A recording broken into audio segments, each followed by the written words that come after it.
Oilersnation Everyday with your hosts, Tyler and Liam.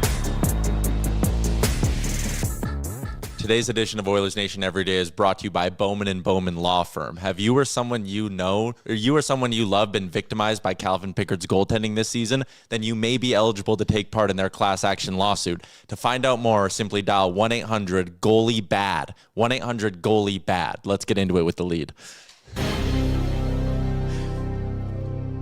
Would have been way funnier if I would have remembered to bring in my suit coat and like a pair of glasses. Now I get it. I get why you wanted to do that. I also was going to run this by Jay and be like, is it too mean? But like, we kind of lost yesterday because of Calvin Pickard. So, I mean, results-driven business. Hey, as long as it's in lead hilarious form, you're not totally saying it. Tyler said it.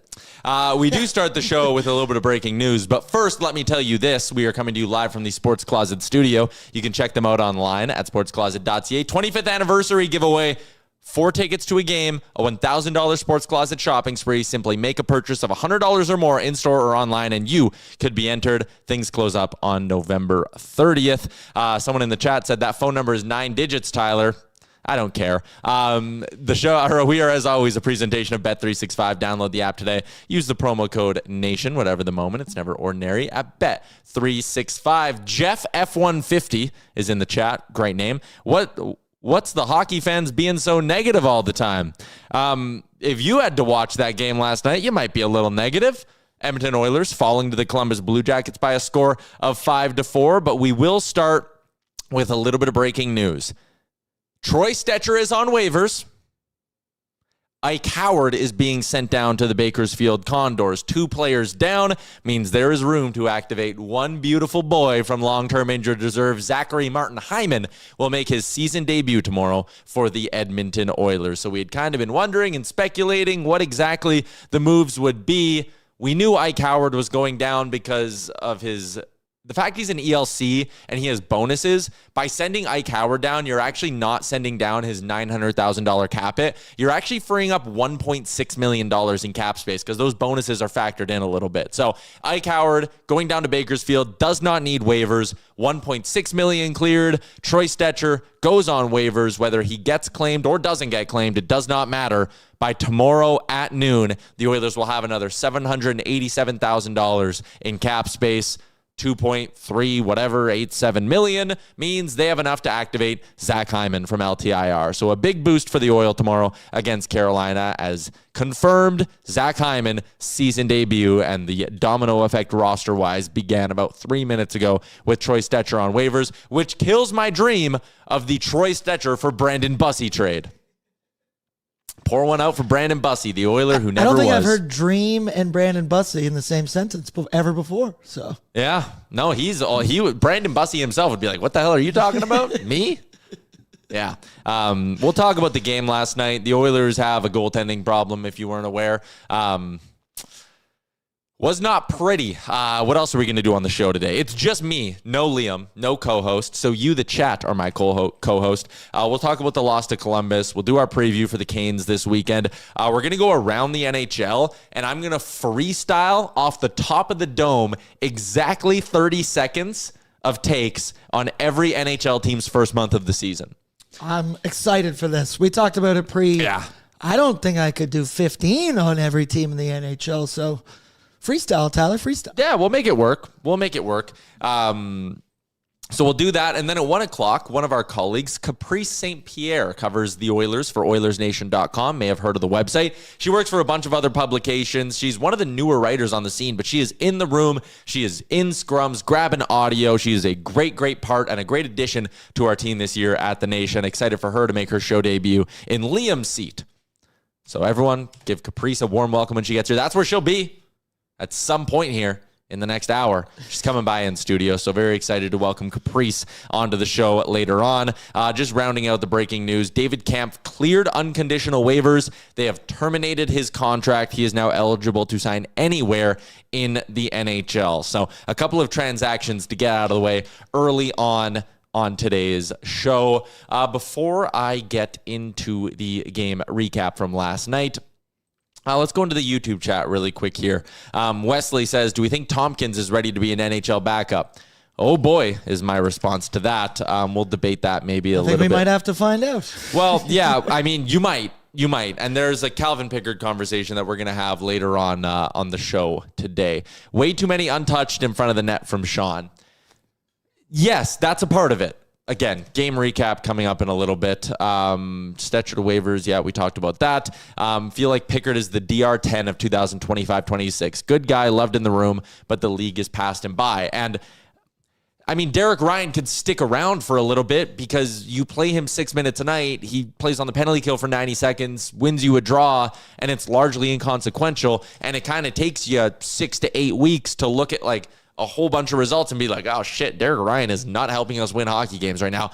So you send him down. Calvin Pickard, it's a lot more urgent than that because, and again, I'm not going to be someone who talks out of two sides of my mouth here.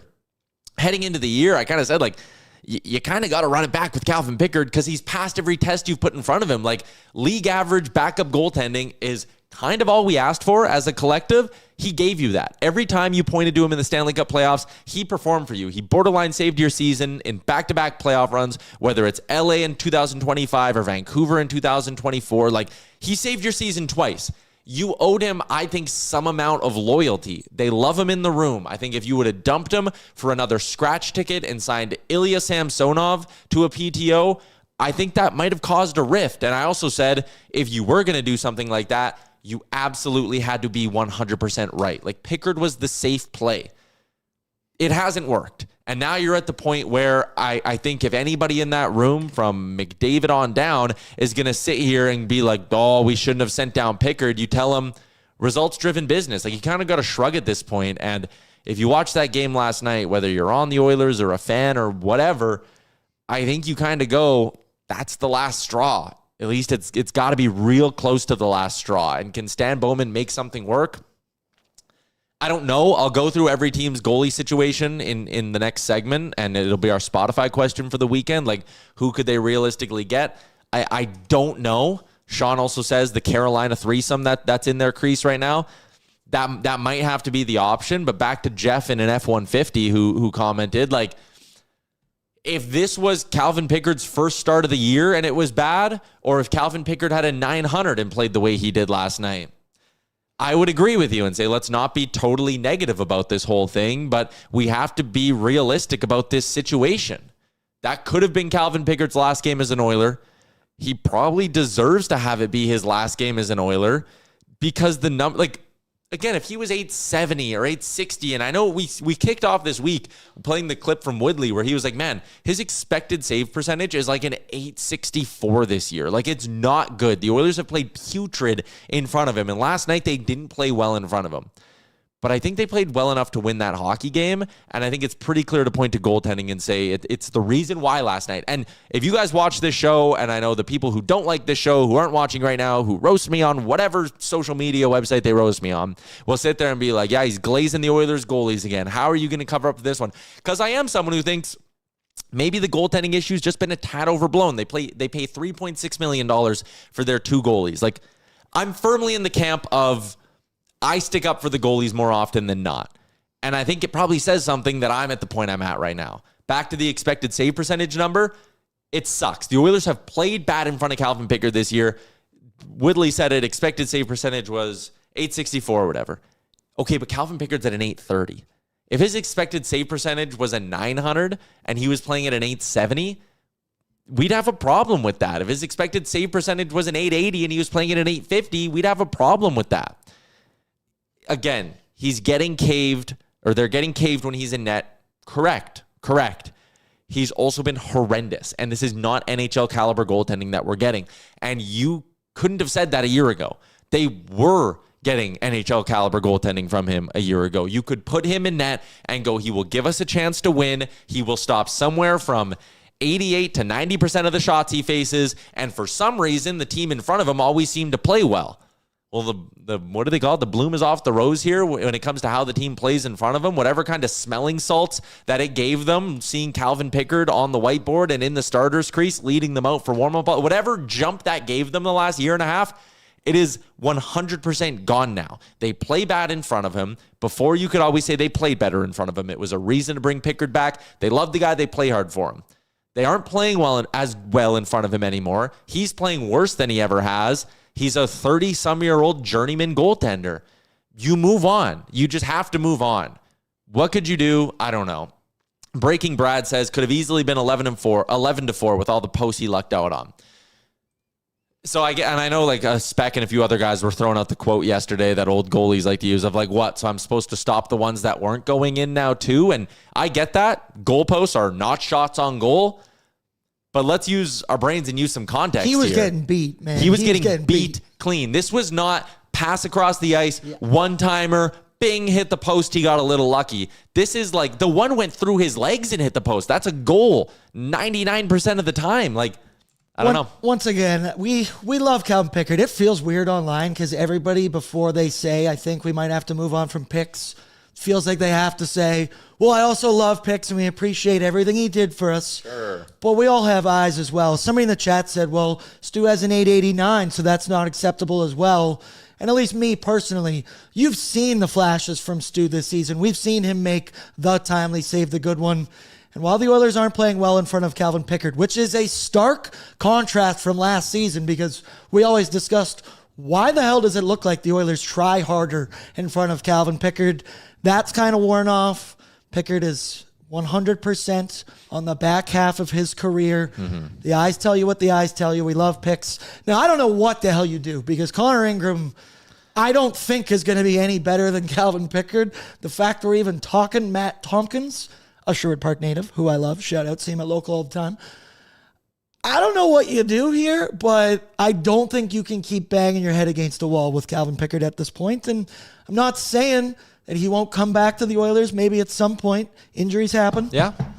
But right now, I think something has to be done. D. White says the good news is we can waive Pickard and not worry about losing him, so we can always bring him back if things change. Sure. Dacky says Quick for Pickard as a rental. No, Jonathan Quick. Like, I want an actual solution here. And Jonathan Quick's not, and also he's not leaving New York. That's not a good suggestion. For the people talking shit about the 889 save percentage, Ryan makes a good point. Hide the names. I prefer a goalie that's an 889 over a goalie that gives me an 820. Yes. Also, I'll just throw a few more numbers at you from Natural Stat Trick. 38 goaltenders in the league this year have played a minimum of 8 games. Out of those 38 goaltenders, goals saved above expected per 60, Stuart Skinner is 21st. He is a positive .197. He has been a touch above average. That number is a hair behind Ottinger and a hair ahead of both Gibson and Vasilevsky.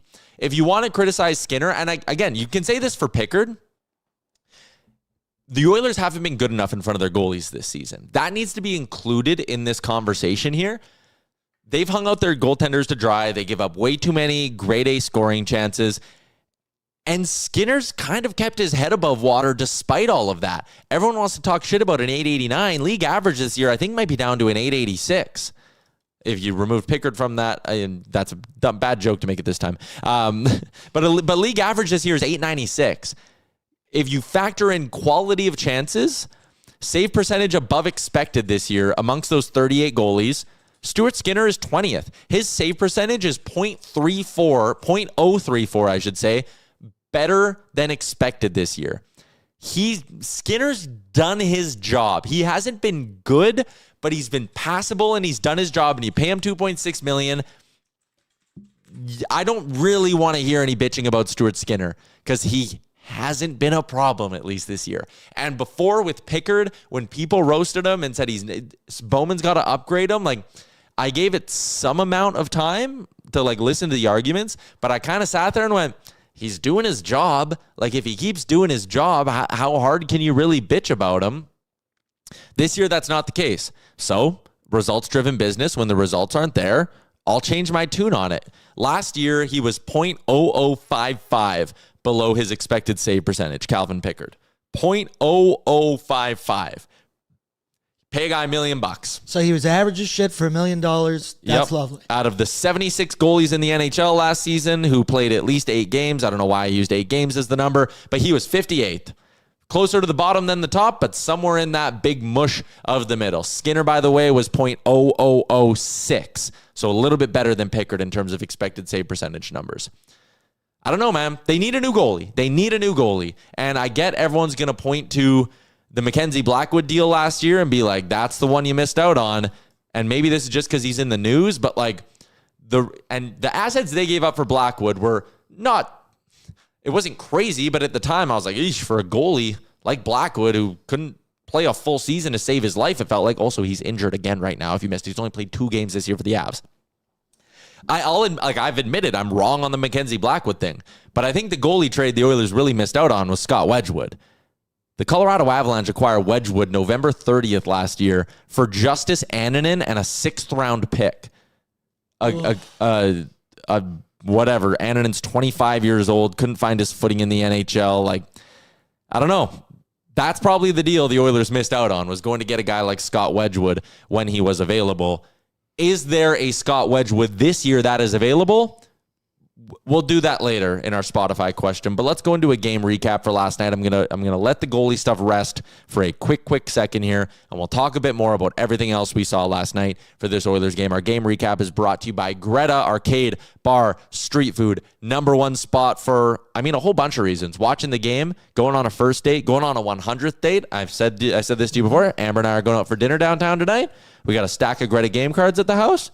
Maybe after we go for dinner downtown, we waltz over, play some arcade games. You show off that football arm, Tyler. Just because she's your wife doesn't mean you still don't impress the shit out of her. Okay? Oh, yeah. When she sees me on the football game, forget about it. I'm impressed every time, and I know what's coming.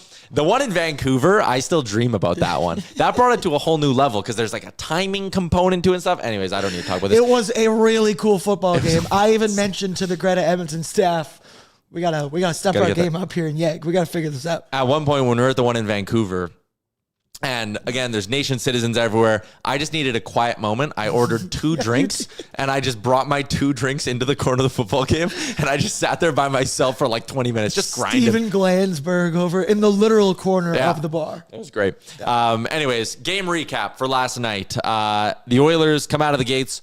What the hell's going on with Matthew Olivier? Why is he the second coming of Wayne Gretzky when he plays the Edmonton Oilers? But he finds the back of the net early on, makes it 1-0, deflection in front. Okay. Okay, do we have this one? Let's take a peek at it. Coyle allowed to, circle back a little bit here. I didn't like that play from Mangiapane.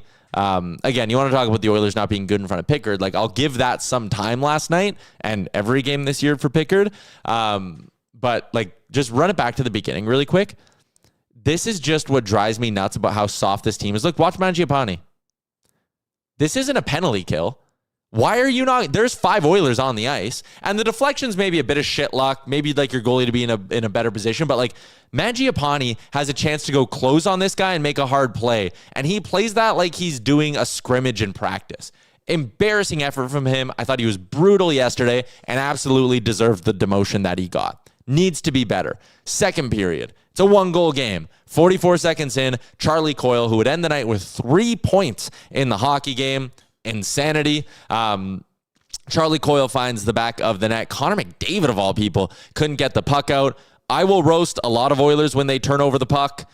If it's Connor McDavid and he's had the games he's had as of late, I'm willing to cut him a little bit of slack. So not overly worried about that one. Oilers go down 2-0. And then they fight back as they kind of do. This gave me, and it's part of the reason I'm not all that pissed off about this hockey game last night. Like, you're not going to go and win every single game. This one was attainable. I still like the goalie probably could have given you a better shot at winning this one. But like, this gave me shades of the Oilers of old where they're down 2-0 and you kind of went like, you know what? I think they got a shot at this thing. Like, I'm not turning off the TV. I'm not getting overly pissed off. Like, you need a power play. You need a bounce is kind of always my thinking with the Oilers when they're at their best. And last night was a night where I kind of sat there and was like, you know what? Get a power play, get a bounce, and you're right back in this hockey game. Matt Savoie gives them the bounce. He goes to the net, and holy shit, Edmonton Oilers. You throw pucks on net. You get, look at that. There was 2 layers of traffic there for a second. Leon went one way. Savoie went the other way. Leon even reached his stick over and gave a little wave when he kind of sensed that Bouchard was shooting it. And Matt Savoie goes to the net, gets a break, gets a deflection, good hands. And number 22's got his second on the season. Matt Savoie, stay hot, kid. he is here and he is beautiful. We're going to talk about him with Caprice St, but it warmed my heart when Chris Knobloch decided to go Supernova, McDavid, and Draisaitl together and put Matt Savoie there. And Aaron, like, I'm sure you talked about it on post last night, but like, you just see what a smart hockey player is. He is totally capable of keeping up with those two skill set wise, and he has the brain where he's not just defaulting to them, he's carrying the puck in. I was just going to say, he was driving play. His zone entries, there was obviously the one that went offsides, but his head up the entire way, always looking to make a play. He fit like a glove with those two. And I said last night, I understand Zach Hyman's about to come back, but in the break glass of a case of emergency moment, after what I saw yesterday from those three together, Savoie is the guy that I'm throwing with the big dogs. He was electric, and that goal, him specifically, dragged the Oilers back into this hockey game last night. He really did. And it's that, again, that increased a run, by the way, of 3 straight goals for the Edmonton Oilers where Matt Savoie was involved in them. And we get a comment here, which we can go off on a little bit of a tangent for, but it's like, hey, that Savoie trade's looking pretty good right about now. And like, that's always the problem I had when people roasted it over the last year. And they're like, oh, you gave up the third line center in Ryan McLeod, like all that stuff. Okay, when you're trying to keep a competitive window open for a decade, which the Oilers are, sometimes you need to bite the bullet and just go, you know what? And maybe they overcalculated what Adam Henrique can bring, which is a fair argument, I suppose. But like, you wince, you go, you know what? We have Rico for the next 2 years, and then we can potentially get a guy who's a top-line player in Matt Savoie. He looks like he's that. I said this last night on postgame, and I loved Ryan McLeod. As much as I called him the cardio king constantly, I also felt like last year we were misremembering what Ryan McLeod was for this team because he was a cardio king, a lot of skating around. But you look at it, and maybe it's not the word, but I think it's the word that I'm using. Ryan McLeod is a replacement level player for me. He is a bottom 6, third line center, maybe your 2C if you've got an injury. Matt Savoie has the intangibles, some of the elite talent that you're either born with or you're not. And the fact that he's 21 years young. Also discovered yesterday, he's born on New Year's Day. Congrats. Hungover on your birthday every year? That sucks, dude. Oh, but and then no one even wants to party because they partied for New Year's. At all. And you get robbed of your birthday. We're getting off a tangent. That's not the point I was trying to make. But Matt Savoie, compared to Ryan McLeod, he can hit that upper echelon that I understand why Buffalo made the trade, right? Because I remember when we looked at Ryan McLeod early years, can skate well, head up, great with the puck, can make all these moves that, oh yeah, if he gets the opportunity, he could become that guy. Yeah. I never totally saw that the more we gave him opportunity. And I get, hey, we're only 19 games into the season here for Matt Savoie. Mm-hmm. He's got some of that top line elite talent that I don't think McLeod ever did.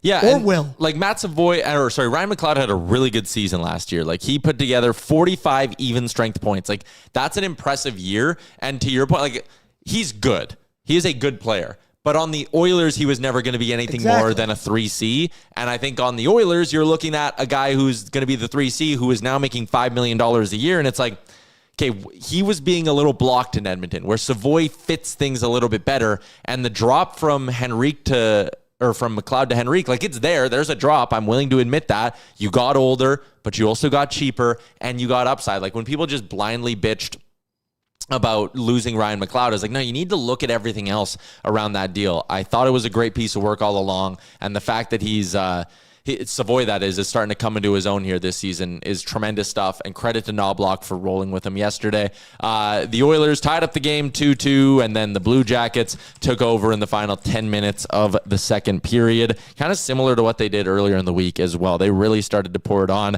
Denton Mateychuk made it 3-2. He gets his revenge for getting his ankles broken by Connor McDavid on Monday night. So he finds the back of the net. Adam Fantilli scores to make it 4-2. And again, it felt like the Oilers were starting to lose their grip on that game, but I was still going into the third period kind of being like, Jack Greaves is looking leaky. You put a few on Columbus in the third period last time. Like, I don't think that game was out of reach going into the third. They were generating okay to begin the period as well. They ended the third period with 13 shots on goal, by the way. But to begin the third, Matthew Olivier finds the back of the net, makes it 5-2. Do we have this one, Aaron?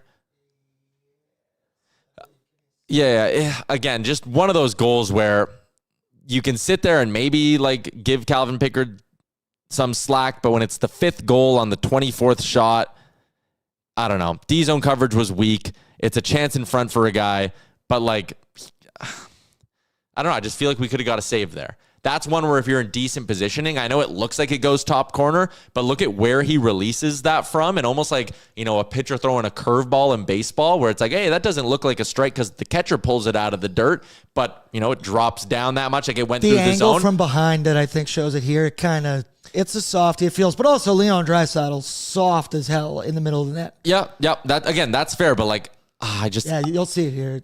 I just felt like this is one where if you are aggressive, get out to the top of your blue paint, a good NHL goalie stops that puck. It's frustrating. So it's 5-2, but it's only 5-2 for 27 seconds because Vasily Podkolzin finds the back of the net for his third. Jack Roslovic picks up a point at 5v5, which is great to see. We've wanted more 5-on-5 production from this team. Honestly, I was on my phone when they scored this because I was so pissed off about the fact they were down 5-2. But like, again, what have we talked about for weeks on end on this show?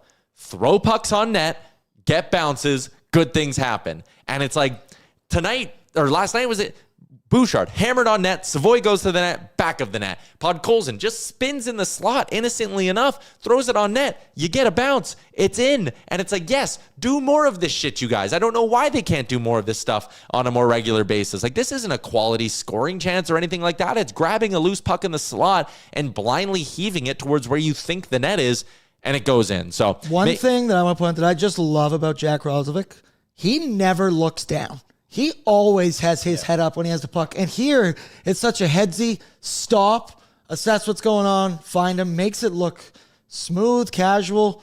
Roslovic has been, like, look at that head. He's looking up the entire way, finds him, and there it is, rip it on net. He had that one shift last game where he did a whole lap around the offensive zone twice with the puck just on a string. It was awesome. So Podkolzin makes it 5-3. 3.5-ish minutes later, Leon Draisaitl makes it 5-4. I thought Draisaitl, again, didn't love him on that Olivier goal, but he was way more engaged tonight. Watch how, when we played those ones with Petey the other day, where it's like Draisaitl's not shooting and Draisaitl's just drifting to the half wall. But this here is different because look at the purpose of where he moves, or of how he moves on this one. He sees that puck's going to Bouch, and this isn't going away from a dangerous area. This is a dangerous hockey player recognizing that if he gets to a soft spot, he'll have a chance to score. This is what Kucherov does really well, where he moves there with purpose and then rips the damn thing. And actually, because we missed it, and I was going to say we have to show the other one because it describes it perfectly the same way. It was basically the same goal. This is moving to an area with purpose, whereas for the last few games, or for this whole season, I feel like Draisaitl hasn't quite been doing that. But this one as well. Off the draw, you see him take those hard backwards cuts to get to an area where he knows the puck's going to find him, where he knows he can score from. And it's not just drifting with his stick on his hips. It's doing shit intentionally. And this is what makes Leon Draisaitl one of the best players in the NHL. Look at this. 3 hard strides, open up, bang. Beautiful stuff. Dude, I want the audio because the ping was amazing. Look at this. He knows where he's going. The flip of the hips off his stick in a second. God. You even saw the kid there that was in the stands going, "We're not worthy. Yeah. We're not worthy." Amen, kid. Awesome stuff from Leon Draisaitl. That was his best game of the season. Just sucks it was in a losing effort. Lane is in, by the way. Ike Howard loaned to the Condors. Oh, I wasn't sure. Sure. Shit, we missed it. Sorry. Wait, and if you didn't know, Zach Hyman back tomorrow. Yeah, and Troy Stetcher on waivers, everybody. Just making sure we're all on the same page here. But the Oilers had a flurry of opportunities late in that game, and I thought we were getting a miracle with 5 seconds left when Charlie Coyle turned over that puck at the top of the zone. It reminded me of that Seinfeld clip where the kid's pulling the tape, and it's like, what the fuck are you doing, you little shit? And I'm sure that's what Dean Evison was saying, where it's like, there's 4 seconds left. Ice it. What are you doing? Just ice it. Get it out. If you ice it, the game's over. The Oilers can't get down to touch up the icing fast enough. And it just had that feeling of we all heard the Cogliano 3 OT winners in a row. They were fighting, scratching, clawing their way back. I was hammering Jack Roslovic anytime goal. But hey, it wasn't meant to be. Yeah. Wasn't meant to be. But I like what you said. Last night on postgame, you watched the first 30 minutes of that game. I thought the show was going one way down a bad path. And then the Oilers, they don't get any points, but they do slightly redeem themselves with an effort. Some of the things you wanted to see, and I don't like it because it's 3 games in 4 nights. Columbus had the exact same thing, but I was predicting on pregame. The storyline was, I would love to ask for a consistent 60-minute effort. Think this one's going to be a rock fight between two teams, and it was exactly that. Tammy dropped in $10, said, win or lose, wish it could have been a win. And that's where I'm at. It's like, I wish last night was a win.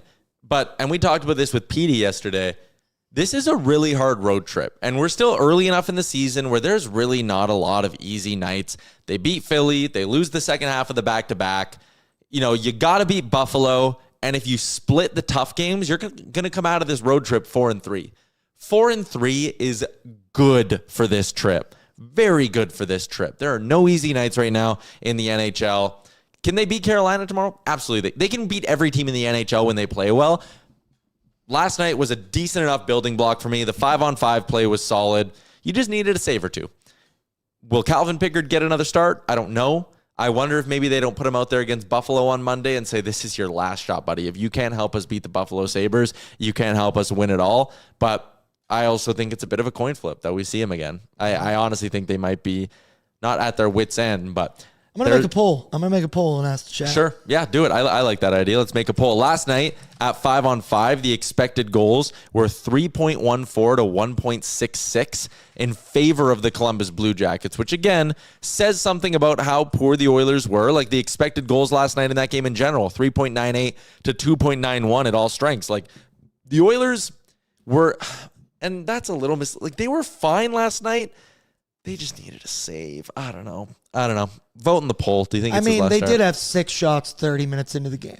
Yeah. So that part was unacceptable for sure. I think I'm maybe a little bit clouded by just how dominant they looked when they flipped the switch in the back half of that hockey game because it was really good. But I don't know. Rob too said, little, too late, which I've said way too much on a post-game show this year. Yeah. Rob said Columbus isn't a good team. Like, come on. No, I don't think Columbus is a playoff team this year, but they have a .559 points percentage. That would rank them that would rank them ahead of the Oilers this season. And also, there is something to be said about teams like Columbus early in the season. They're a little bit more full of piss and vinegar. Like, they have some jam to them. They have some fight to them. I don't know. Also, after that emotional loss on Monday, you know that they had this circled against the Oilers. Totally. I don't know. There's no easy nights right now in the NHL, unless you're playing Calgary. Calgary is an easy night. There's 31 teams in the NHL right now, though, who are still scrappy and still fighting, and they haven't been beaten down by the dog days of the season. Like, you legitimately can't walk into a matchup right now. The Oilers could play Buffalo 3 times next week, and I'd sit here and tell you a 2-1 record would be a good record in those games because it's tough right now in the NHL. October and November are when teams are still fighting. They have some belief. Their coach can still come in, and when he gives them a good hype-up speech, they get fired up. Like, I don't know. I'm excited for your 30 seconds on the Flames now. Yeah, that should be good. We'll get to that in a minute. But first, let's do our Spotify question, which is brought to you by Oodle Noodle. You can take advantage of the value menu deal, which allows you to add 2 green onion cakes, 5 spring rolls, or 6 wontons to your order for just $2. Any signature premium box, in-store or takeout only. oodlenoodle.ca to find out more info. So I'll check quickly. Did we get Spotify comments yesterday? I bet you we got a few. We didn't ask a question yesterday, though, so that's kind of on us. I just want to know what the people are thinking. Yeah, I'll just... there we go. Was yesterday Merrick? We had 4. Oh, nice. 4. Okay. I'll be the captain said, remember when I said the boys were so back? Yeah, that one's on me. I'm also in October, November form. I think he commented that after the game last night. Dukes is in, said, giveaway time. If this show gets more than 4 likes on YouTube... Oh, I can't read that. That's disgusting. Come on, Dukes. He almost got me, to be fair. I started it. You don't have to say it. Yeah, but they you can read it if you want. Moody said, why does everyone seem to like the idea of Howard going down to Bakersfield when activating Hyman? I'd rather send Tomashik down. For me, it's easy, Moody. One, Howard, yes, 1.6 versus 1.1. So if you sent down Tomashik, you'd also have to send down one of Lazar or Philp along with Stetcher. Mm-hmm. It's the difference between 3 players and 2 players. So do the 2-player option. It's less disruptive. Also, if David Tomashik has to sit as a healthy scratch for the next 10 days, I don't care. If Ike Howard did, you're stunting his development. Go let Ike Howard play 20 minutes a night in Bakersfield, power play 1 time, all of that stuff. You're good. He needs to season in the AHL a little bit. And I said yesterday, it feels like Matt Savoie is just 1 year ahead of Ike Howard. And why could that be?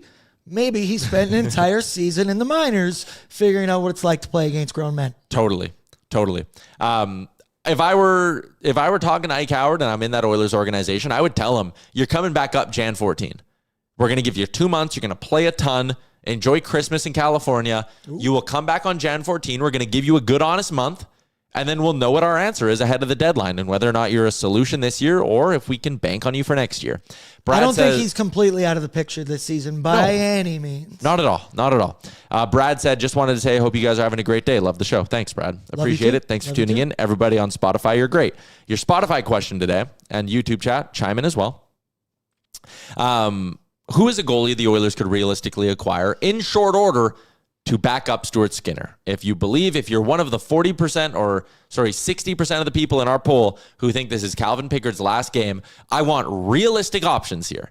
Throw your names in. We'll get to some on Monday when the podcasters answer. We'll get to some names that you guys throw in right now. There's a few teams where I think it's possible. I'll just go through in alphabetical order here. Anaheim doesn't have one. Boston, I know someone said earlier, like, hey, this makes not claiming DiPietro sting a little bit more. Again, maybe, because DiPietro's having a great year down in the American League. Again, does Boston trade you DiPietro, though? Like, he already cleared waivers. They're safe now for a year. They have their third goalie in their system. I don't think that Boston's going to go and trade you DiPietro at this point. You had to claim him on waivers. Buffalo has 3 goalies up right now. Ukko-Pekka Luukkonen, Alex Lyon, and Colton Ellis. I think they claimed Colton Ellis for a reason, and I think they believe in the guy. His American League numbers are really good. He was with the St. Louis system for the last number of years. He's 25 years old. Would they try to sneak him through waivers? I think they know the Oilers would claim him, so I don't know if they'd sneak him through waivers. They might just go to Edmonton and say, hey, can we trade you, whatever. He has a 9-10 and 2 starts this year, and he's basically been sitting on the bench since UPL, or sitting in the press box since UPL came back from his injury. His save percentages in the American League the last few years, 922, 923, 924. He's a good goalie. I think you could bring him in and he'd give you better results than Calvin Pickard's given you, and he has the upside of being 25 years old. Colton Ellis I'd have time for, but I don't know if Buffalo wants to trade him or if they want to try get out of UPL's money. If Buffalo called me today and I'm Stan Bowman and they said, hey, we'll give you UPL, at this point I say you're keeping half the salary. And Buffalo probably says, go to hell. He has 3 more years left and he's 26 years old. We're not keeping it. But I'm not trading Stuart Skinner in a deal to get UPL and then also in turn running a bare bones roster to try stay cap compliant because I acquired UPL. I'm not doing that, and I'm definitely not trading Brett Kulak in a deal for UPL because I don't think the upgrade's significant enough. I would do Alex Lyon if they had the time for it. I think Buffalo signed him for a reason. I think they want to keep him. If they said, here's Colton Ellis for a 7th-round pick, I give up my 7th-round pick to take that shot. If Buffalo said, we want to have a conversation about moving on from Devin Levi, I'd have a conversation about Devin Levi, but there also is the side of Devin Levi that's really struggling right now. I don't know if you guys saw the clip that went viral, but he got pulled in his game down in the American League the other day. And Rochester's coach was asked about pulling him, and he had a line that was, you know what'd be good for his development? Making a save. And it's like, shit. So he might stink. Well, I don't know. He's 23 years old. He comes in with a lot of pedigree, but again, he's a guy who shined at the World Juniors. Do we want to go down the list? Yeah. Jeff Glass, Mark Vizentine. Calvin Pickard. Like, there's a lot of goalies who have been good in junior who never figure it out. Mark Vizentine just made me shudder. Yeah, that made my sucks, whole body just don't say that name ever again. He's got an 892 in the American League this year through 8 games. Last year, though, he had a 919. I think Devin Levi is going to be an NHL goaltender at some point. I would acquire him. Is Buffalo giving up on him? I don't know. Do you feel good about a 23-year-old? If that's going to be a counter argument, like he's 23, you can't trust him. You can't trust your 32-year-old right now. So why not Devin Levi? Devin Levi and Colton Ellis in Buffalo, those guys are legit options. Scan through the NHL, Talbot, Detroit's not trading him to you right now. That maybe happens closer to the deadline. DiPietro, talked about. I think Balding Barber's just saying names that saying names of old junior World Junior goalies. Get that's fair. That's fine. Justin Pogge, right? Like, come on. Someone said Vladar. Philly just signed him. Philly's playing well. Philly likes him. He's making 3-point-some million. Like, again, I'm not trading Stuart Skinner for Dan Vladar, and Philly's not trading you Dan Vladar. The only other team who's an option, I think you can maybe make something worth with Buffalo. If you want a Band-Aid, you go get Brandon Busey from Carolina, however you say it. They're carrying 3 goalies. I thought Stetcher for Busey actually made a lot of sense, and I was kind of thinking that something along those lines may have happened or may work out. But again, maybe if you want to buy low on someone, but again, Montreal's not trading you Sam Montembeault. Like, their goalie situation's bad. They're not trading you Sam Montembeault, so like, move on. Jarry, I'm not touching Tristan Jarry with a 10-foot pole unless Kyle Dubas says I'm keeping half of it. Even then, I don't know. Other than that, there's just no one out there, man. There's just not. You're either going after Reclamation American League guys or you're trying to attack a team who has 3 goalies. Oilers Hub says Matt Murray in Seattle. I know he's making some good starts for them and he makes $1 million and whatever, but like, I don't know, man. What are his numbers this year? His numbers this year are good.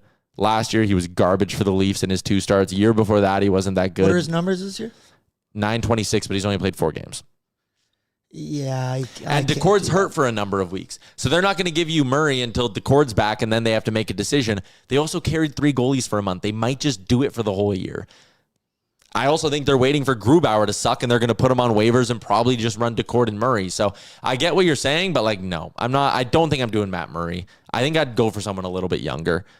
Sorokin. Come on, guys. I said realistic. You're obviously not getting Ilya Sorokin. I'd try Tompkins or Sam Janssen. You can't. I get it, because Janssen had the 3 straight shutouts in the ECHL. I'm not doing Sam Janssen. Tompkins, no. I believe in Matt Tompkins. But like, he's obviously not an NHL goalie. He's obviously not the answer as well, but you're just looking for, I need a season-long backup. Like Matt Tompkins, maybe for a week. I could stomach that. Who knows? Also, Tyler, I looked this up for us. It is pronounced Bossy. Bussy. You said it 2 ways, and I was like, well, I've only heard Bussy. There we go. Brandon Bussy.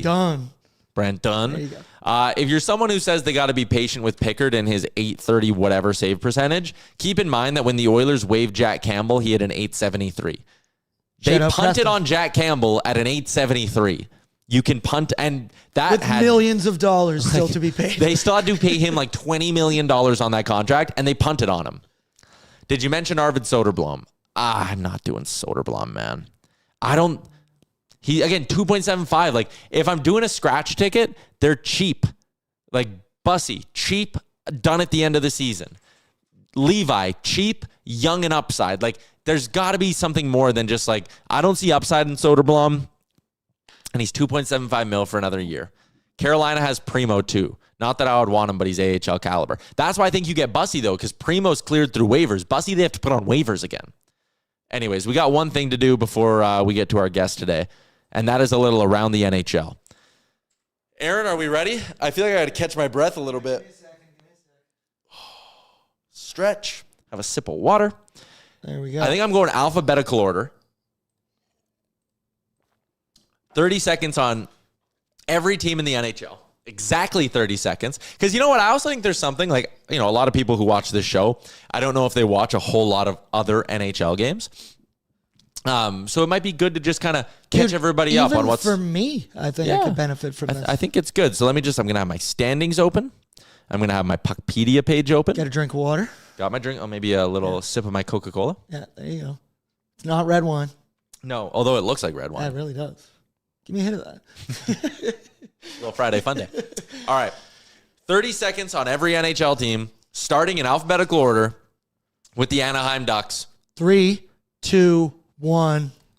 The Ducks are right up near the top of one of the best stories in the entire NHL. With a record of 11-5-1, they're not only just first place in the Pacific Division by points, they're first place in points percentage. They're third in the entire Western Conference. And what is perhaps most impressive about this Ducks team is what they can do in the future. They have all of their first-round picks for each of the next 3 years, all of their seconds, all of their thirds, and next summer, they have $41 million in cap space. The Ducks are good now, and they're going to be competing with the Oilers for the next decade.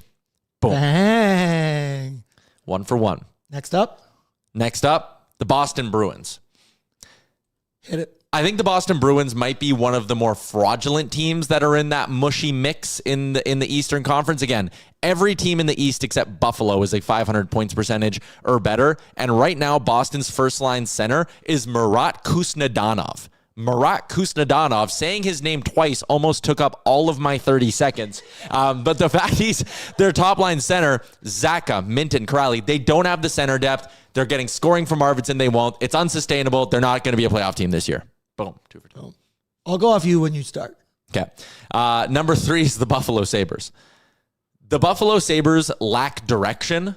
They need to do a full-fledged tear-down rebuild, but they won't because Kevin Adams is managing for their life. When a GM is managing for his life, you can usually get him to make a generally poor trade, which is probably why the Oilers should be calling about a guy like Devin Levi. But there's another name, Alex Tuch. That's a guy who could shake loose at the deadline, who will likely be very, very high on the Oilers board. I would love to see the Sabres win 8 in a row and get back in the mix, but the reality is that they've lost 7 in a row, and they're last in the East again. Boom, 3 for 3. All right, Arvidsson 2-shot prop for the win. Arvidsson has been firing pucks, by the way. That's a good one. Carolina Hurricanes up next. Treat this as our weekend preview for the Carolina Hurricanes. The Carolina Hurricanes are 11-5-0 this season and 5-2 at home. They have been starved for a game-breaking high-end forward for years. They have a bunch of good forwards, guys like Aho and Jarvis. Like, they're very, very good forwards. But a true elite star is what they're missing. That's why they signed Nikolai Ehlers. Big $8.5 million contract. He started the year by going 11 straight scoreless games, but since then, he's scored 3 goals in his last 5. He's a little bit of an Oilers killer. Analytics-wise, the Carolina Hurricanes are one of the best teams in the league. They're good. This is broadcasting at its finest quality right now. Yeah, and you are all witnessing something here. The only thing I prepped was the Hurricanes one because I had game notes. Hey, who's up next? The Columbus Blue Jackets are up next. Of all the teams in the Eastern Conference's mushy middle, the Columbus Blue Jackets are perhaps the mushiest of the bunch. They're not good, but they're not bad. But they never play good enough for you to point to them and call them fraudulent. They're not going to be bad enough where they pick top 5. They're probably going to miss the playoffs by 5 to 7 points again. That's not to say I don't love their young core. We've gotten a good look at guys like Marchenko and Fantilli and even Voronkov. They're really, really good. Best case scenario for the Oilers is they suck really bad and they trade Boone Jenner at the deadline. Bang. $3.75 million. Boone Jenner is actually one of the guys the Oilers could get. We're going to ask Pagnotta about him next week. I don't hate that, but he's a Band-Aid. He is a Band-Aid, but he's a leadership Band-Aid as well. Calgary's next. All right. The Calgary Flames are the worst team in the NHL. And to do the Calgary Flames preview or 30-second update, I will simply go to Tankathon and let you all know they currently have an 18.5% chance of picking first overall. But what if they get better? What if they turn it around?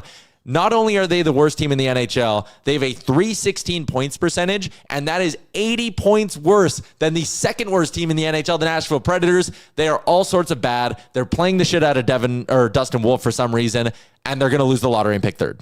But Anderson for Matthew Nyes, Tyler. That's another just insane thing that we could talk about later. That's like a criminal statement. One sec. Our guest is here. Okay. Someone's coming down. Payton's down there. Yeah, I'll text Dan. Dan. We can trust Dan. Can you go? Payton, not so much. Caprice in. All right. Who's next? Who do we got next?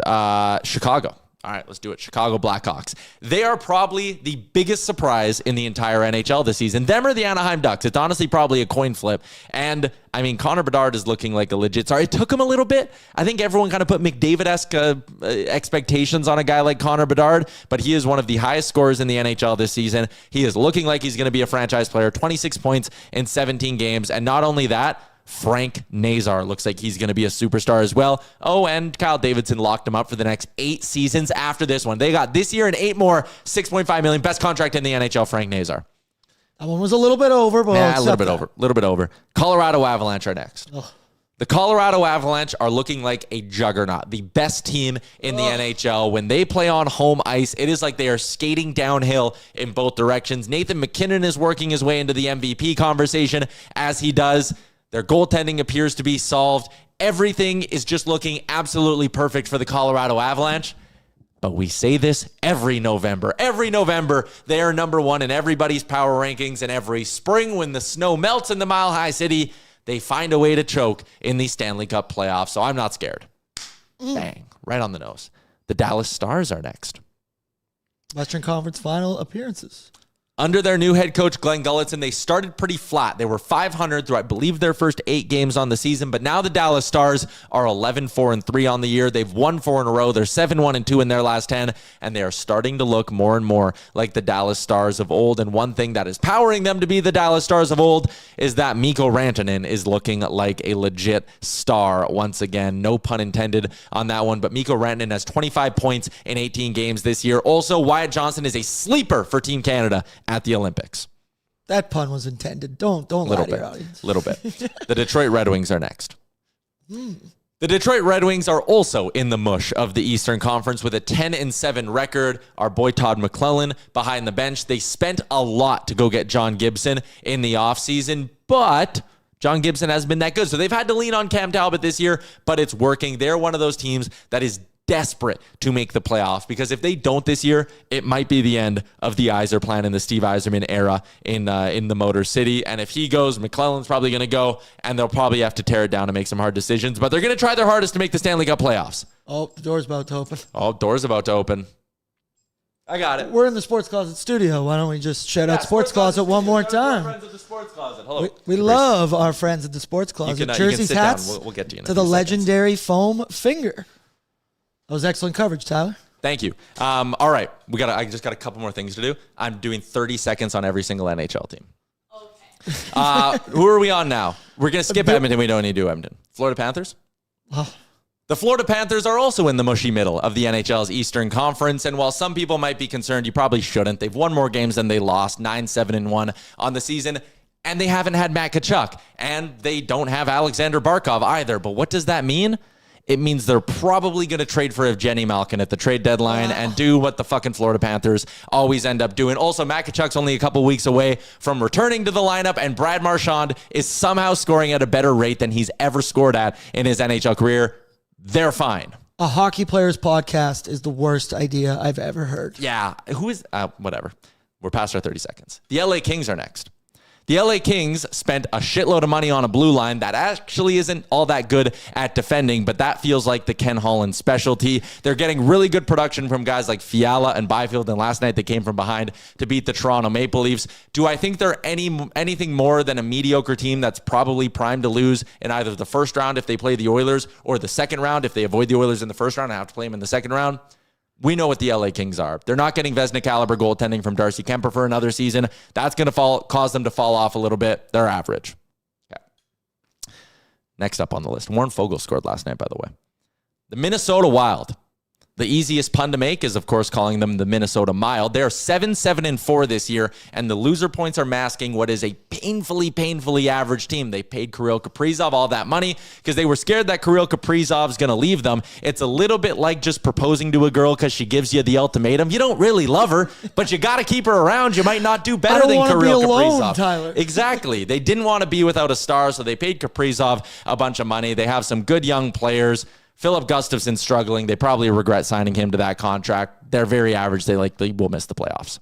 I actually think they will miss the playoffs. I think that so, Central's probably just looking too good. On that note, let's go to the Montreal Canadiens. The Montreal Canadiens came into the season this year being a team that a lot of people kind of pointed to as like, they're going to be a letdown spot this year. One of the hot predictions was that Martin St. Louis was going to be the first coach fired, and that could not be further than from how things have actually played out for the Habs. They are the number 1 team in the Atlantic Division. They are the number 3 team in the Eastern Conference at 10-5-2. Noah Dobson is looking like one of the best ads of the offseason. Forget the futures they gave up. He is a very good player. Their young guys are taking a step forward. Legit contender, question mark. End the 30 seconds. If you watched that Crave documentary, though, you knew that this was coming. All right? That was some good NHL propaganda. That was good propaganda. Mm-hmm. The Nashville Predators. The Nashville Predators would like us to skip this part and just not talk about them at all. But the reality is they got dealt a blackjack hand that was 2 threes. And they said, you know what? We're facing a 10, but we're going to split those 2 threes. And then they got dealt another 3, and we're like, fuck. So they split the threes again. They keep splitting threes. They're not going to win. Things aren't going to get better. Just give up, sell everyone, trade UC Saros to the Edmonton Oilers in July for a first-round pick, and all your problems will be solved. That's my pitch to Barry Trotz. Quit just doubling down on garbage hands. That was an excellent comparison. It really was. For all our and again, I didn't, card players that out was there. off the top of the dome here. Freestyle. Yeah, we have a lot of teams to get through. That's all good, though. I think there's like 10 more. The New Jersey Devils are up next. The New Jersey Devils, by default, might be one of the cup contenders in the Eastern Conference. But again, that is a product, you've heard me say it a bunch of times, of the East just largely being a big pile of mush. But they are good. They have two good goalies in Jacob Markstrom and Jake Allen. Even if Markstrom can't stay healthy and isn't playing all that well, he'll be fine by the end of the season. They need to add a big name forward. It might come at the cost of moving out some money, but they are a team that should look at the landscape in the East and be very, very, very, very, very aggressive at the trade deadline. Jack Hughes hurt yet? No. Yet. No, I have Jack Hughes 40-plus goals. I know I need that to not happen. Don't put that evil All out of there, mine man. are not happening. The New York Islanders are up next. The New York Islanders are maybe one of the bigger surprises in the Eastern Conference this year. And for the first time in what feels like a decade plus since, or whenever John Tavares left, they might actually be kind of exciting to watch. Matthew Schaefer is an absolute whiz kid. Let's cool it on making the Olympics, though. You don't need to bring an 18-year-old defenseman to the Olympics to compete for Team Canada. But they're really good, and I think it even has Islanders fans believing that the rebuild out on Long Island might not be as long as they thought it was. Bo Horvat, one of the least talked about stories in the NHL, might make Team Canada. He actually might. He's having a fucking sick No year. 18-year-olds on Team Canada. I No. agree. He's good. We don't need to be doing that. Yeah, we don't need to be messing kids up like that. New York Rangers are up next. Shout out to Johnny Lazarus. The New York Rangers came into this year with a new head coach in Mike Sullivan and a kind of new player in JT Miller, who they named captain, but they are largely still the same New York Rangers from last year. Their possession metrics are a little bit better, and Igor Shesterkin can steal them a game or two, but I think what they are is an above-average team with some above-average players who some nights bring it and some nights don't. My prediction for the Rangers, just based on the first month of their season, is that they go into the playoffs as either the 6th seed or the 7th seed, and they lose their first round in 5 games to a team that's better than them. The Ottawa Senators are up next. The Ottawa Senators have one of the best salary cap situations in the entire NHL. They signed Shane Pinto earlier this week, and they now have Pinto, Cousins, Tkachuk, and Stützle all locked up for at least 2 years after this one, and they're all making less than $8.5 million. They have a blue line that has some nice young pieces with Jake Sanderson. It's really good. They have Linus Ullmark locked up for the next number of seasons, and he's having a good year. The only problem that GM Steve Staios will have is that he has all this money, and he won't be able to convince anyone to play in Ottawa. It's a damning curse being the GM of the Ottawa Senators. You can do it as good as you can, but there's a ceiling there. You're handcuffed. Yeah. Next up. How many more teams do we have? 1, 2, 3, 4, 5, 6, 7, 8, 9, 10. We still have 12 more teams to go. It's all right. It's only 12:58. All right, we got time. We got time. The Philadelphia Flyers are up next. I ridiculed them when they signed Dan Vladar this year, but now I kind of wish that the Edmonton Oilers would have just gone and signed Dan Vladar this year. Matvei Michkov and Rick Tocchet don't feel like they should mesh, and they really aren't meshing all that well. Sean Couturier is still there. That was surprising. Trevor Zegras was their big offseason move, and that's actually looking like it's panning out. It felt like maybe Zegras just had to get a little bit of a change of scenery, and it's easy to forget that he's only 24 years old. Their future is mildly bright, but they will lose 10 in a row at some point this season. That's my prediction. Like, they're going to linger, and then they'll just fucking crash in, like, February. And Zegras will do something stupid, and we'll be all back on him again. Yeah, and someone's going to try to do a Michigan, and Tocchet will healthy scratch them for a week or something stupid, The Pittsburgh Penguins are up next. I don't even think Kyle Dubas thought the Pittsburgh Penguins were going to be this good, but now he's in a bind where should he do the right thing and sell a bunch of pieces at the deadline to not have their rebuild take a decade, or should he throw the likes of Chris Letang and Sidney Crosby and Evgeny Malkin a little carrot and say, you know what, it'd be kind of fun if we got the old boys back into the dance a little bit like taking your grandpa out to the bar. You're like, damn it, this ain't good for him, but he deserves one last ride. I think they're actually going to buy, and I kind of want to bet on them to make the playoffs, as stupid as that sounds. They're definitely going to buy. They're definitely going to buy. Like, there's no debate in that. Yeah, we're taking grandpa to the bar, and he's getting shit-faced. He's getting wheelchaired out of that. Yeah. Wheelchaired in, wheelchaired out. The Seattle Kraken are next. I'll be honest, this will be the most difficult 30 seconds for me to pull off because this is the most Seattle Kraken start to the season you could imagine.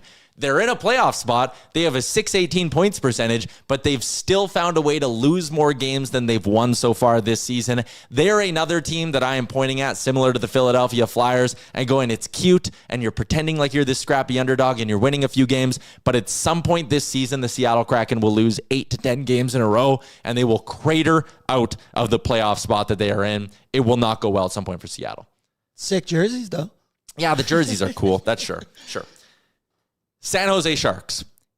From what I've seen in this first month of the season, if you were to have me rank every NHL team on the likelihood that they win a Stanley Cup at some point in the next 10 years, San Jose has shot from, they would have been in the 20s 18 months ago. They're now in the top 10, and I think by the end of the season, they might even be higher. Macklin Celebrini is a stone-cold killer. Will Smith is a perfect line mate for him. They got veterans who are contributing. They have young defensemen like Muka Medulin and Sam Dickinson who are coming up through the system. Askarov's a star. They're going to be very, very good. That was a close one. Had to say Muka Medulin. It took up a lot of the time. The St. Louis Blues are next. The St. Louis Blues might be cratering into mediocrity. They are 6-8-3 on the season. They have 2 goalies, but neither of them are playing well, which is a big problem when one of them is Jordan Binnington. I don't think they're going to find a way to force their way into the playoff picture in a very competitive Central Division, which means there are some players they're going to have to make decisions about, and one of those players might be Jordan Binnington, who only has 1 more year left on his contract. I think you're going to hear a lot of Braden Shen rumors in the next 2 months as well, but if I was the Oilers, I would stay far, far away from a 34-year-old making $6.5 million. Next up is the Tampa Bay Lightning. The Tampa Bay Lightning are dependable.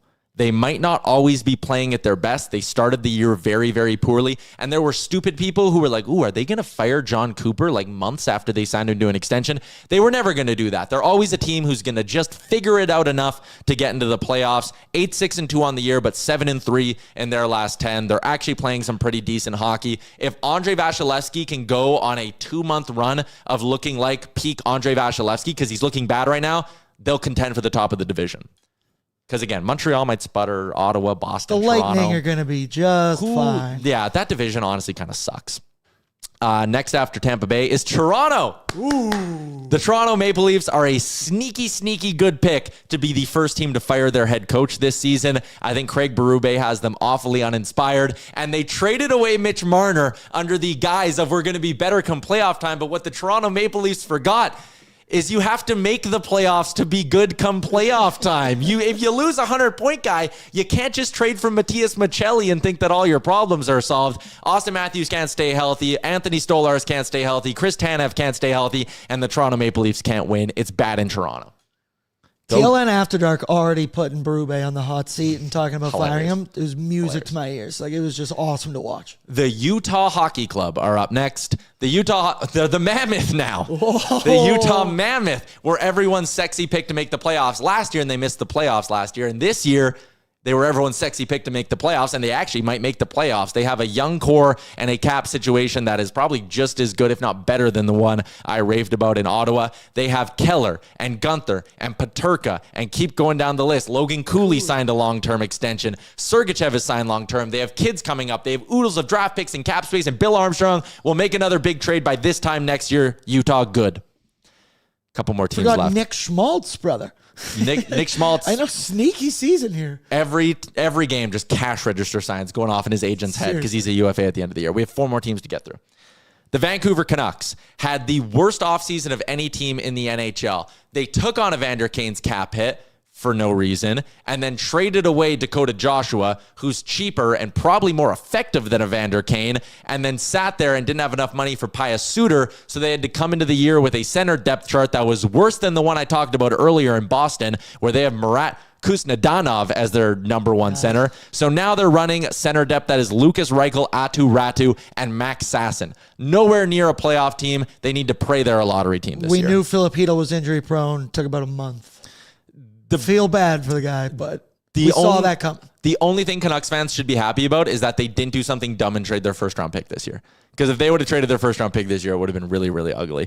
Vegas is up next. The Golden Knights, as I click on their Puckpedia, are $11.7 million over the cap right now because, of course, they are. No Alex Pietrangelo, but they have Mitch Marner. Pavel Dorofeyev might actually be a perennial 30-goal guy, which is a frightening thing because not only do they always sign and trade for the best players, but now they stumbled into one that they picked in the third round. Very unfair. Jack Eichel, sneaky MVP candidate as well. That top six is really good. I'm way more scared of the Vegas Golden Knights today than I was a year ago or 9 months ago when the Oilers beat them. Aiden Hill can't stay healthy, but that's fine. He'll figure it out. He'll get healthy by the end of the year. We got 2 more teams to go. The first one is the Washington Capitals. They were actually my sexy pick in the Eastern Conference to miss the Stanley Cup playoffs. I know everyone was looking at Ryan Leonard and these young guys, McMichael, this, that. I think the emotional letdown of not having Ovi chase the record is taking a bit of a toll on them. The fact that they are this average with Logan Thompson looking as good as he has been should be very, very scary for the Washington Capitals. Because I love Logan Thompson. He should be Canada's starter, but no goalie in today's NHL puts up a .935 all season.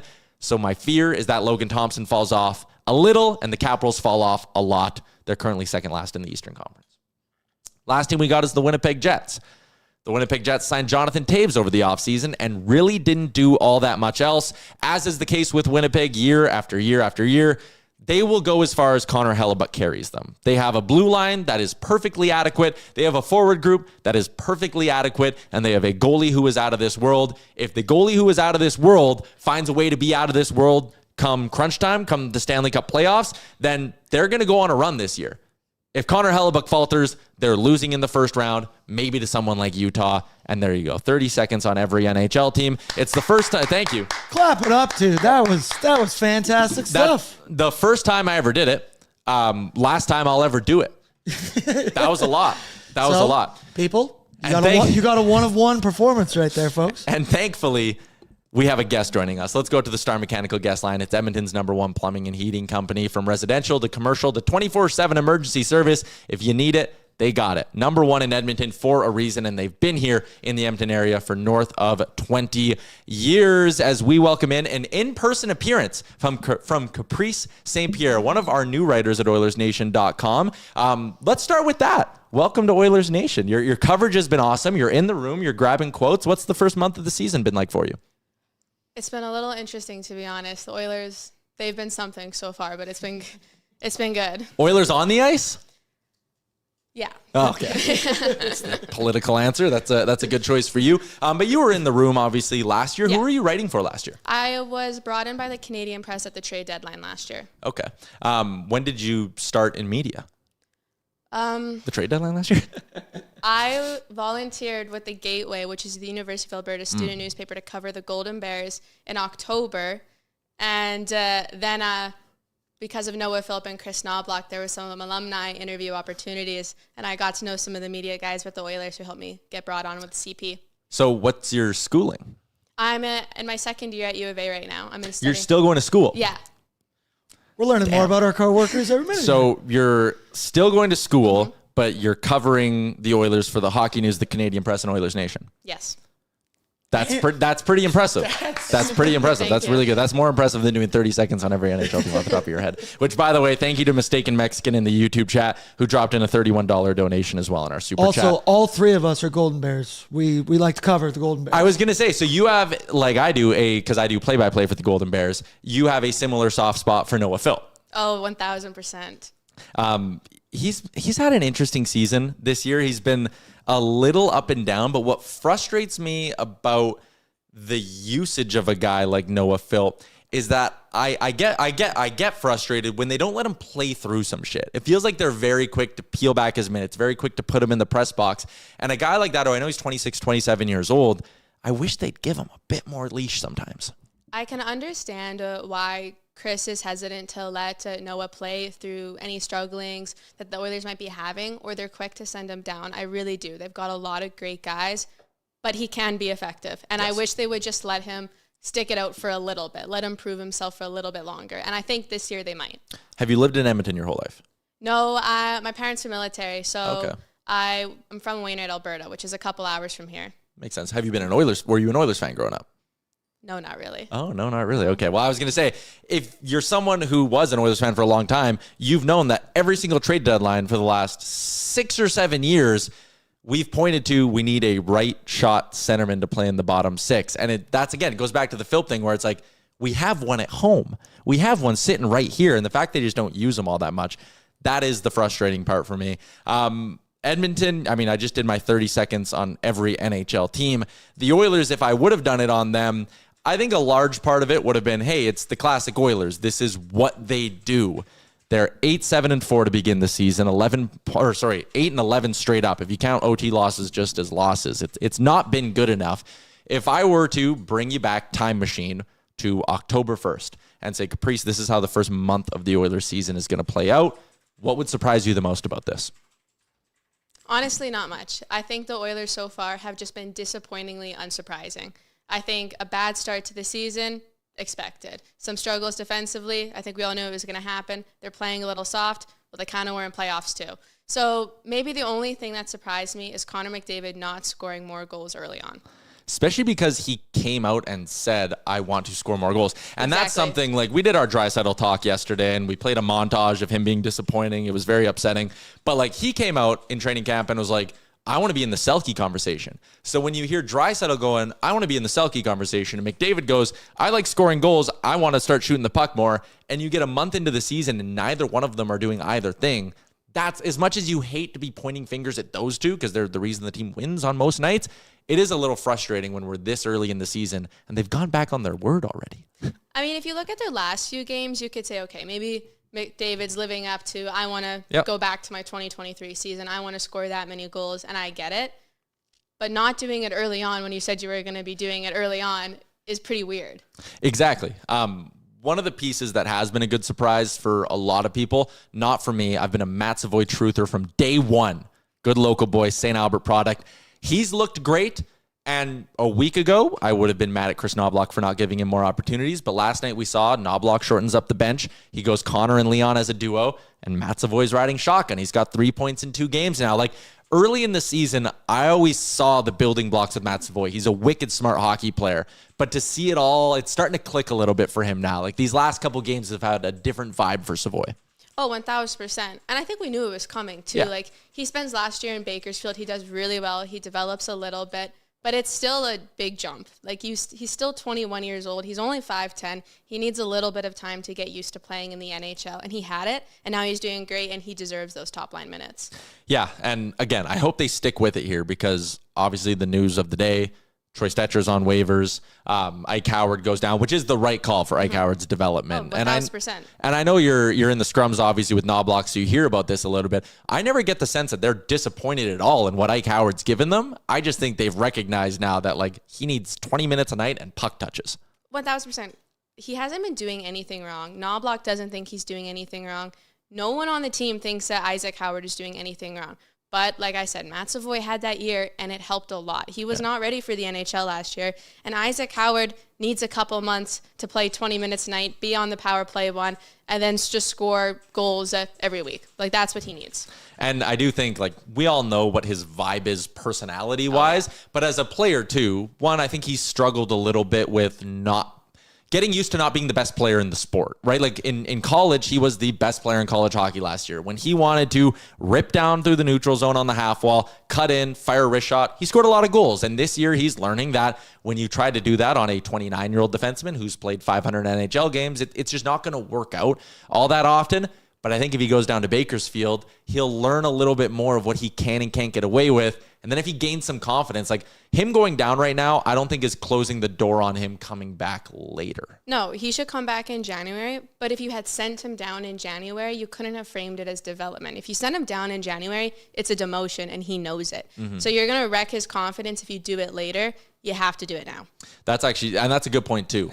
And that's a little bit like, not that I really want to turn this into a goaltending conversation because we spent 20 minutes on goaltending earlier in the show. But the Pickard and Ingram thing. Ingram's not playing right now down in Bakersfield. They've started Tompkins 3 straight games. Like, the thinking was when they acquired Ingram, I believe from inside the organization was, okay, if we can get Ingram up to speed, maybe by Christmas, New Year's, when the calendar flips, somewhere around there, if Calvin Pickard struggles, that's our free bullet. We don't need to hear any trade talk. We don't need to go out on the trade market. We can just swap Ingram for Pickard and say, look, we're doing something, and give the room a spark and all of that.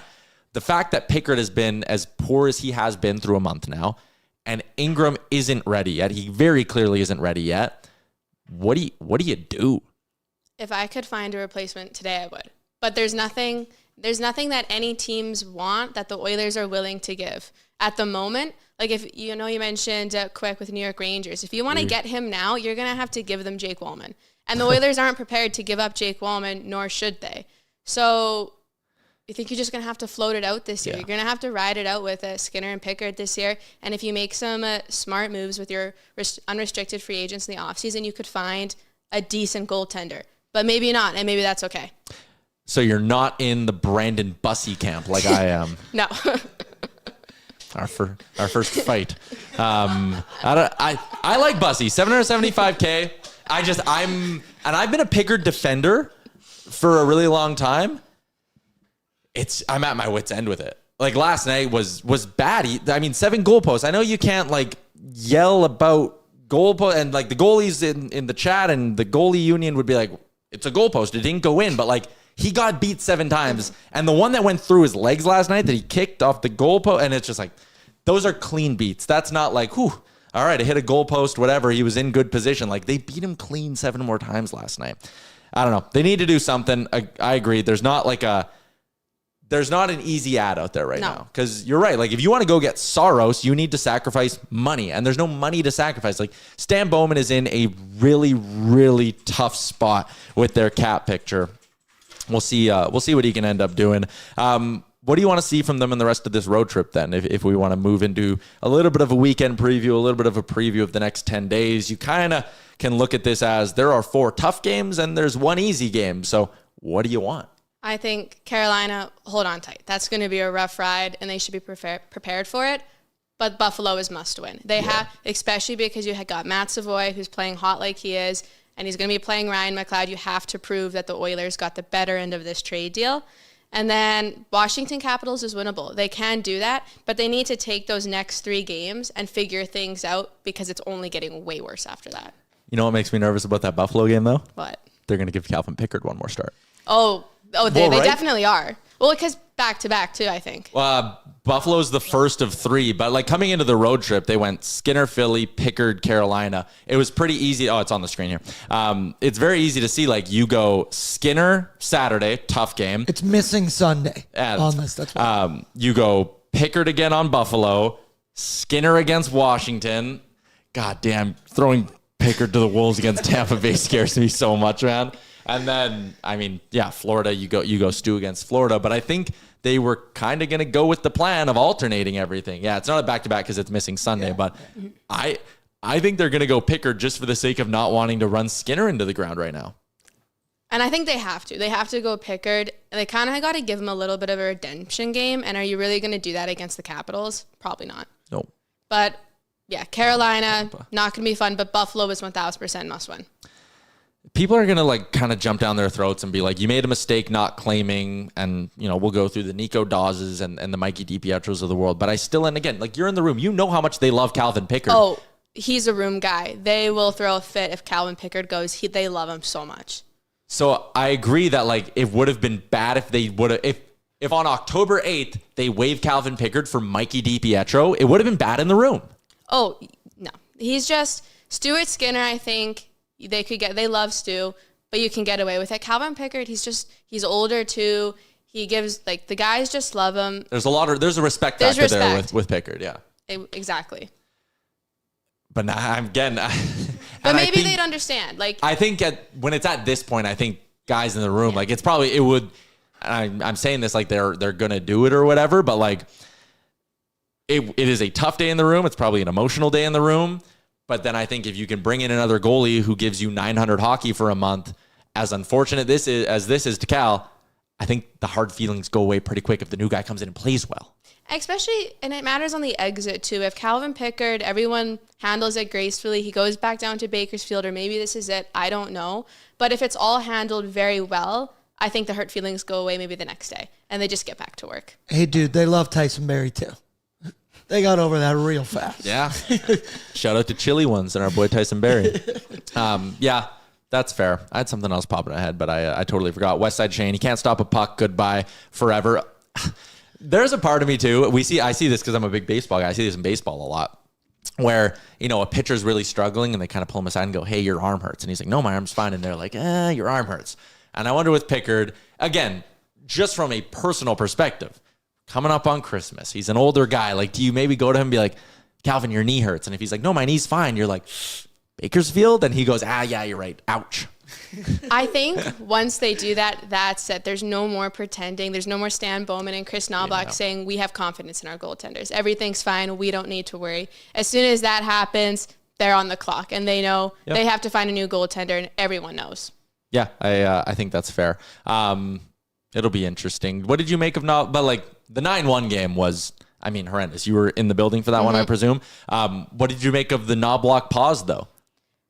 When reading too much into it? No, I don't think we're reading too much into it. Knobloch, I don't think he's going to go and outright lie to the media. So I think he needed a minute to formulate his media-trained answer. And he probably should have gone into this press conference prepared for it. And that might be on him. But it was a long pause. It was a really long pause. And to be totally honest, I was in the Avs room for that. Okay. Did not want to go to the Oilers room and talk to those guys. So I did miss it, but I watched it. What was the vibe in the Avs room like? They were vibing. They were playing the remix Taylor Swift song. Their bus was leaving at 11:30. I think we pulled in, or 10:30, and we pulled in like 30 minutes. Two guys are getting undressed. They're trying to leave, and Scott Wedgwood is joking around. He's just having the time of his life. Cameras are off. He's still joking around. Vibes were high. Must be nice. That's. But again, like just as the Oilers, we joked about this. Just as the Oilers are shitty in November, the Avs are always the best team in the NHL in November. Like this happens every year with them. Hey, who's the Oilers DJ this year? Do we know? I think it's still Nurse. Okay. In the room? I think so, yeah. Yeah, it is. Do we have a new win song this year? They were playing one, and I have never heard it before in my life, so I don't know if that's the guaranteed win song. I haven't heard enough win songs to coming out of the Oilers room lately to really give you guys an answer. It's not Pink Pony Club. They've retired it. You had to. There was no choice but to retire If I hear Pink Pony Club one more time, I'm going to shoot myself. That song makes me want to cry. Every single Oilers game, every single locker room, everywhere else in Edmonton during playoffs was playing Pink Pony Club, and I can't stand it anymore. Yeah, that's tough. Caprice, this was great. We love your work. You called the 9-1 drubbing a little bit. Did you catch any flack for that on social? One negative comment. Only one? Right before the game. No, not even. Right after the article went out, and is like, what kind of article is this? And then 7 other comments saying after the games, just flaming this guy, roasting him for saying something like that. Just good comments. Everybody loved it. Yeah, I talked about it I did the pregame show that night, and I was like, listen, that's bang on, because I was like, they either need to get smoked or they need to win a tight game where they play their absolute best. Like either way, it needed to provide some sort of an emotional shift for this team.